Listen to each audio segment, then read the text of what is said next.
शिवरायांनी जिंकलेला सगळ्यात कठीण किल्ला कोणता होता माहित आहे? नाही ना? सांगतो की मग.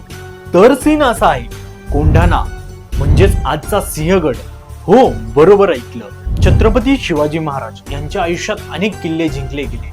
सगळ्यात कठीण आणि धाडसी मोहीम मानली जाते कोंढाण्याची लढाई. पण मग कोंढाणा इतका कठीण का होता? किल्ला उंच, सरळ कातळावर, वर जाण्यासाठी अतिशय अरुंद वाट, आत मजबूत मुघल तुकडी तैनात आणि वरून रात्रीचा अंधार, पावसाची परिस्थिती. मग प्रश्न येतो, जिंकला कसा?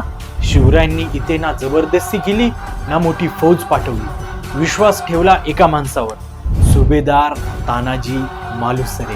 रात्रीच्या अंधारात मावळ्यासोबत किल्ल्यावर चढाई आणि इतिहास घडला. पण त्यामध्ये तानाजी गेले, पण किल्ला जिंकला गेला. तेव्हा शिवराय म्हणाले होते, गड आला पण सिंह गेला, आणि कोंढाण्याचं नाव पडलं सिंहगड. व्हिडिओ तुमच्या मित्रांना शेअर करा, त्यांनाही माहिती कळू द्या. सीन काय समजला ना?